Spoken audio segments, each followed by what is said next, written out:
ಯಾಕೆ ಹೊರಗೆ ಹಾಕಂಗಿಲ್ಲ?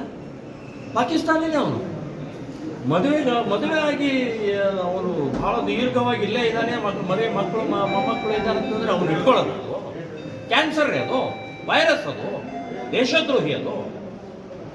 ಸೊ ಅವ್ರನ್ನೇ ಹೊರಗೆ ಹಾಕೋದಿಲ್ಲ. ನಾನು ಕೇಂದ್ರ ಸರ್ಕಾರಕ್ಕೆ ಇದರ ಸಂಬಂಧಪಟ್ಟಾಗ ಒಂದು ನಮ್ಮ ಪ್ರಹ್ಲಾದ್ ಜೋಶಿ ಅವ್ರ ಮೂಲಕ ಒಂದು ಮನವಿಯನ್ನು ಕೊಡ್ತೀನಿ ಅಂತ ಹೇಳ್ತೀನಿ. ಇನ್ನು ಹುಬ್ಬಳ್ಳಿ ಧಾರವಾಡ ಇದರಲ್ಲಿ ಅಕ್ರಮವಾಗಿ ಮಸೀದಿಗಳು, ದರ್ಗಾಗಳು, ಈ ಮದರಸಾಗಳು ವಿಶೇಷವಾಗಿ ಸಿಕ್ಕಾಪಟ್ಟೆ ಇವತ್ತು ಬೆಳೀತಾ ಇರುವಂಥ ಸಂದರ್ಭಗಳು ಎದ್ದು ಕಾಣಿಸುತ್ತೆ. ಇದು ಕಾಂಗ್ರೆಸ್ಸಿನ ಕೊಡುಗೆ, ತುಷ್ಟೀಕರಣದ ಕೊಡುಗೆ.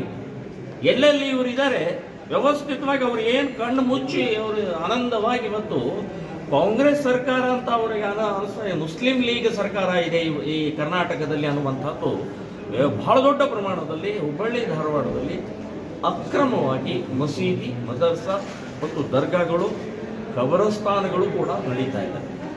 ಸೊ ಇದರ ವಿರುದ್ಧ ಈಗ ಕಮಿಷನರ್ ಅವರಿಗೆ ಒಂದು ಮನವಿಯನ್ನು ಕೊಟ್ಟಿವಿ.